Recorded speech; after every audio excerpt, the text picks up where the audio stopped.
What's up? I saw two neat things, and I don't watch ball games. I don't watch ball games. I did tune in towards the halftime show of the Super Bowl. I don't like sports crap, but I love watching the photographers on the sidelines. Especially at the end where all the idiots get together on the field and the photographers flock out there. There are two things that I saw. It's like, these are supposed to be professionals at the Super Bowl, right? I saw a lot of really stupid stuff.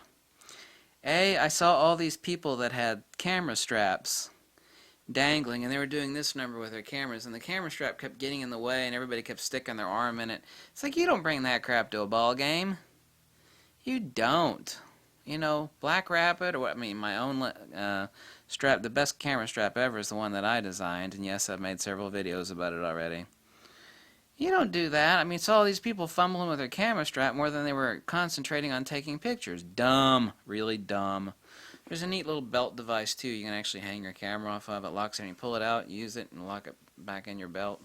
They should have used that, or at least a Black Rapid.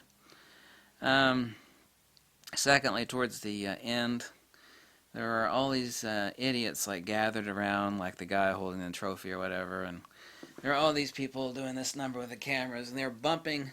One guy was bumping into the back of the element of another guy's camera. There was 50 of them. It was just a sea of cameras, just all with this number. All of them. Except, I noticed there was one smart guy in the back. One smart guy. Nobody was getting any decent shot. They were all pushing each other's camera. One guy in the back had his freaking camera on a monopod, pointed down. He'd already pre-tilted it on the monopod. But he was also could just tilt the camera out on the monopod with the LCD screen flipped out, looking down. And then he was using a remote to fire shots off. He was at the outside of the circle, but he was getting the best shots. Pre-planning is everything. I forgot, I saw some recent video because I think he's funny. Who's the guy with the long beard, Zacharias? He said that he prepared 42 hours for a 20-minute photo shoot. He got out of the studio ahead of time for some famous shoot, and that is what it takes. You do a stand-in, or you stick something in the middle where the person would stand, and you check your lighting ratios and do test shots. That way, once the person gets there, they got limited time, you just say stand there and you pose them however you want. You don't have to worry about lighting. Because even the best photographers in the world, they have about a dozen or more scenarios captured in their mind, but they think ahead of what's going to happen, and they pre-plan the shot out, so they can concentrate on the shot and not concentrate on the lighting. They've already pre-tested everything with the light meter and taken test samples before the client even arrives. There were all these idiots with their cameras like that in their hands. Bumping each other's cameras is like one guy's camera was hitting the back element of another guy's lens behind him. And there's one smart dude with his camera on a monopod at the outside of the circle. And he was just clicking away right above the whole fray of the mess of all these other idiots. So it's like, there's the smart guy in the back. I don't know what his name is, but that's the smart photographer, as opposed to these 50 other morons. Stuff like that should actually serve as an example to you.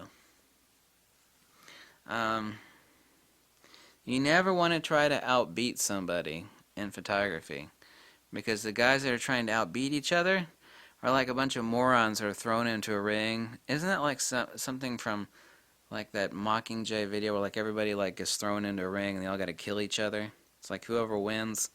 The smart person's like, I'm not doing that. I'm going to get around it. Everything has a tangent. You should never try to beat people at their own game. Never. Never. I don't watch boxing match stuff, but I absolutely never watch it.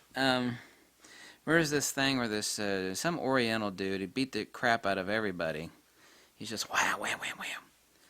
And everybody was basically afraid to death of him. He just kicked the shit out of everybody. There's a big old fat slow oaf. I forget who his name was. He's like some Norwegian dude.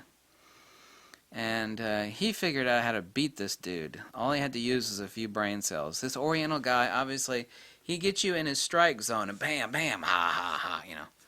So you're in his strike zone. You couldn't beat him at his own game. You can't do it. So, well, the big, slow, fat Norwegian oaf, brains are more important than muscle. A lot more important. A lot. He figured out he could easily defeat this guy. All he had to do is he let him get himself beat up for a few seconds as he entered into the strike zone of this little Oriental dude. And once he got in there, the Oriental dude couldn't strike. I don't know what his name was. He's just some little short dude. He's just like super lightning fast, and he just like dance around you and like karate chop the piss out of you. This is hilarious. I can't remember what this fight was, but it's just like a life lesson. The fat, slow oaf got within the strike range of the Oriental guy, and he just clobbered him. The Oriental guy couldn't counter because the big dude was within his strike range. He couldn't strike him because he was so close. So all these other people were scared to death, and the guy would strike and come back and strike again. Well, the answer to beating that dude was to get inside of his own circle, or his own circle of strike range. And then he just beat the piss out of him. It's the same thing as these photography people. You should never try to beat somebody at their own game. Never. Because you'll lose. Because whatever that guy's doing you're trying to beat, there are 20 more, knuckle dragon apes just like him. They're just all doing the same crap and they're beating each other up like a rat race. Just like that movie where like you throw 30 people into a place, you're like, y'all kill each other. Whoever's left is the winner. You never play that game. Never. You intellectually transcend them. Just like the guy with the camera on the monopod, He's like, I got a bunch of idiots. They're all standing there with the cameras doing this number. Click, click, click, click, click. They're beating each other's cameras up, by the way. And it's like, I'm not going to do that. I'm going to stick my shit on a monopod, and I'm going to point it down, and, total free space to get the shot that he wanted. That's how you work. Don't believe in working harder. Believe in working smarter. There should be a life lesson for you. Don't try to beat other people at their own game. You backdoor them. You end run them. It's like, I can't penetrate his castle. Like, oh, you don't have to. We're going to end run it, come around the back where the sewer entrance is, and then we're going to get in that way, and then we're going to just destroy them. That sounds kind of sexual. Everybody's got a back door. Not that kind of back door. Well, that too. You know what I meant, damn it. You know what I meant. Sexual innuendo.